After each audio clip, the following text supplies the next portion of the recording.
오늘의 양식, 이 시간은 야고보서 3장 1절부터 12절 말씀을 통해서 내 입에 파수꾼을 세워주소서라는 제목, 부제로는 어떻게 혀를 훈련시킬 수 있는가 라는 제목으로 말씀을 전하겠습니다. 지난 시간에 우리는 혀는 두 가지 능력이 있음을 들었습니다. 하나는 파괴적인 능력입니다. 또 하나는 생산적인 능력, 세워지는 긍정적인 능력입니다. 어제는 다른 사람에게 어떤 말을 많이 했습니까? 여러분의 말을 듣고 사람들이 기뻐하며 감사하며 힘을 얻는 말을 많이 했습니까? 아니면 짜증과 불평과 원망 섞인 말을 많이 해서 주변 사람들의 얼굴이 어두웠습니까? 시편 141편 3절에서 시편 기자는 이렇게 기도했습니다. 오 주여, 내 입 앞에 파수꾼을 세우시고 내 입술의 문을 지키소서라고 말입니다. 성경을 기록한 시편 기자가 이런 정도의 기도를 했다면 저 같은 처지에서는 정말 엎드려 코박고 간절한 기도를 올려드려야 할 것 같습니다. 내 입 주변에 파수꾼을 세워주십시오. 내 입술의 문을 지켜주십시오. 라고요. 톨스토이의 글 가운데 이런 이야기가 나옵니다.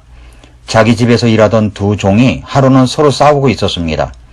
큰 소리가 들리기에 톨스토이가 나가서 보니까 종 둘이서 서로에게 별명을 붙인 것이 감정을 상하게 하였던지 서로 말다툼을 하고 있더라는 것입니다.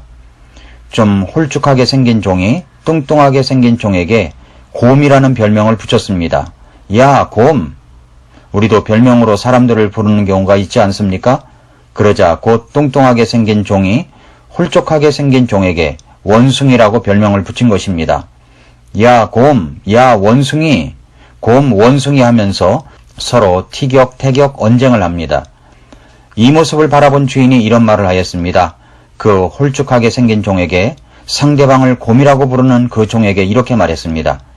네가 저 사람을 곰이라 불렀지? 너는 저 사람이 곰이기 때문에 곰이라고 부르게 된 것이 아니야. 네 마음속에 곰과 같은 마음이 도사리고 있기 때문에 저 사람을 곰이라 부르는 거야.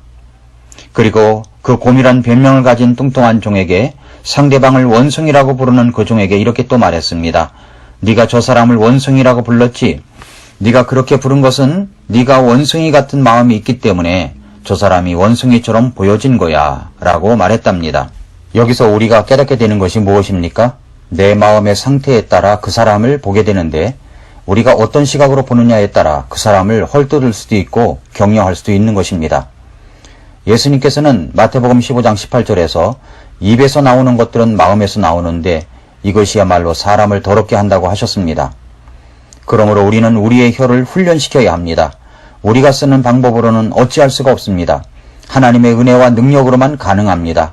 말 조심해야지만 할 것이 아니라 다음과 같이 해보시기를 바랍니다. 그렇다면 어떻게 혀를 훈련시킬 수가 있는 것입니까? 첫째, 나 같은 자를 구원해 주신 하나님의 은혜를 생각하십시오. 1만 달란트 빚진 종이 탕감을 받고 나가자마자 자신에게 500데나리온 빚진 종을 고소하여 감옥에 쳐놓은 사건 앞에서 예수님께서 그 종을 불러 이야기하신 것을 기억하시기 바랍니다. 마태복음 18장 32절 33절에서 오 악한 종아, 네가 내게 애걸하기에 내가 네게 그 모든 빚을 용서해 주었은즉 내가 너를 가엾게 여긴 것 같이 너도 네 동료 종을 불쌍히 여겼어야 하지 아니하느냐? 그렇습니다. 갚을 수도 없는 나의 죄의 빚을 예수님께서 모두 탕감해 주셨습니다. 그렇다면 나도 다른 사람들에게 그런 은혜로 대해야 되지 않겠습니까? 둘째, 주님의 도우심을 구해야 합니다. 시편 기자는 이렇게 기도했습니다. 시편 19편 14절에서 오 나의 힘이시여 나의 구속자이신 주여 내 입의 말들과 내 마음의 묵상이 주의 눈앞에 받으실 만한 것이 되기를 원하나이다 라고 기도했습니다. 주님의 눈앞에서 내 입의 말들을 쏟아내고 내 마음의 묵상, 생각조차 내놓을 때 그것이 우리 주님 앞에 받으실 만한 것이 될 수 있는가를 생각하게 되는 것입니다. 그렇게 되기를 기도해야 합니다. 요한복음 15장 5절에서 나는 포도나무여 너희는 가지니라. 사람이 내 안에 거하고 내가 그 안에 거하면 바로 그 사람은 많은 열매를 맺나니 나 없이는 너희가 아무것도 할 수 없느니라 라고 했습니다. 잘못된 언어 생활을 하였다면 우리 주님 앞에 자백의 기도를 드려야 합니다. 주님을 떠나서 우리는 아무 일도 할 수 없습니다. 우리의 언어 생활에 있어서도 하나님을 기쁘시게 하며 생산적이고 창조적인 언어를 사용할 수 있도록 주님께 기도해야 합니다. 셋째, 하나님과 매일 교제하는 것입니다. 하나님과의 교제는 하나님의 말씀인 이 성경 말씀을 통해서 할 수가 있습니다. 그리고 말씀을 받고 올려드리는 기도가 있는 것입니다. 사람들은 환경에 좌우됩니다. 대부분 그릇된 언어를 사용하는 사람들을 보면 나쁜 환경에서, 나쁜 말을 쓰는 환경에서 살아온 사람이 많습니다. 좋은 언어를 사용하는 습관을 갖기 위해서는 좋은 환경, 좋은 대화를 사용하는 환경을 만들어 가야 합니다. 그래서 하나님과의 교제가 필요한 것입니다. 그리고 그렇게 하나님과 교제하는 성도들과 더불어 함께하는 시간을 많이 보내는 것이 필요한 것입니다.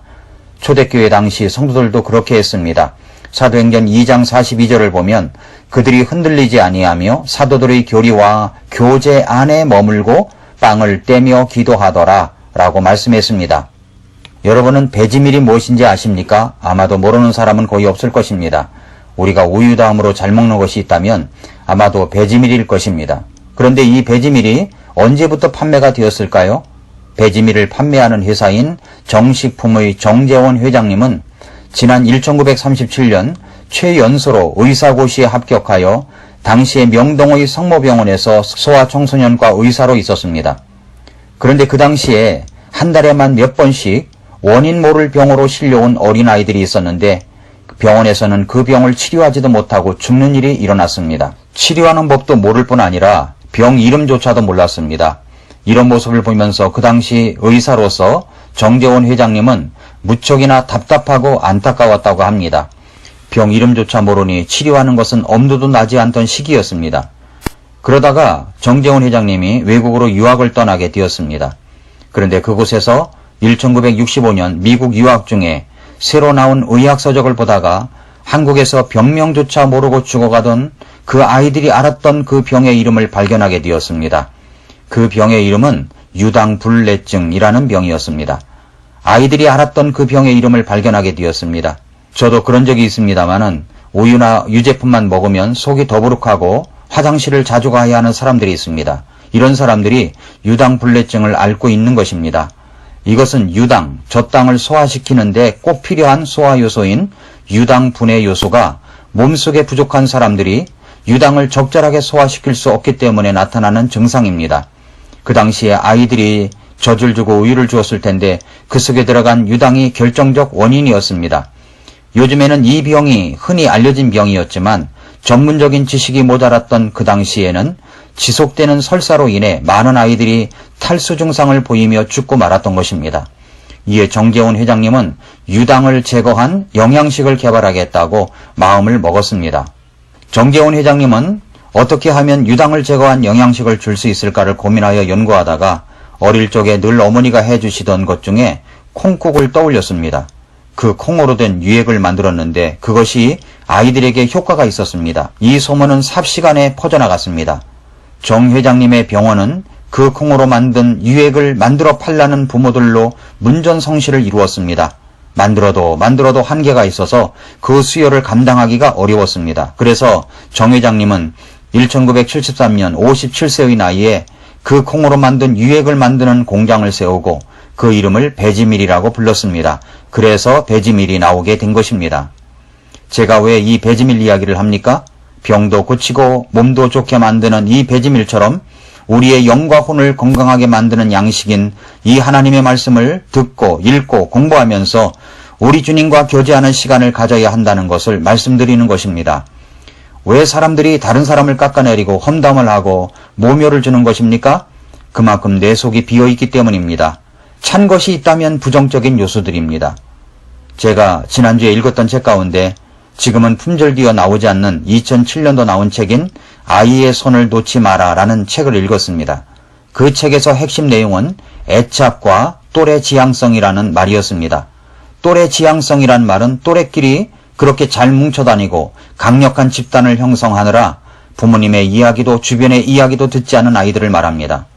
그런데 왜 또래 지향성이 생기느냐? 그것은 부모와 애착관계가 없거나 부족하기 때문이라는 요지였습니다. 그래서 아이들이 공격성이 강한 아이가 됩니다. 공격성이 강한 것은 좌절감이 그만큼 크기 때문입니다. 좌절감은 무언가 뜻대로 되지 않을 때 느끼는 정서입니다. 그것은 뜻대로 되어 있지 않은 애착이 결정적인 요인이라는 것입니다. 혼자 버려진 느낌을 받습니다. 왜 그럴까요? 그만큼 부모님과 애착관계 형성이 되어 있지 않기 때문입니다. 사랑하는 성도 여러분, 그렇습니다. 구원받은 하나님의 자녀들은 말씀을 통해서 하나님과 애착관계가 되어 있어야 정서적인 영적 안정과 평안이 자리 잡을 수가 있습니다. 그것은 매일매일 배지밀과는 비교할 수 없는 그런 순수한 말씀의 젖을 또는 단단한 말씀을 먹어야 정서적인 영적인 건강을 가질 수가 있습니다.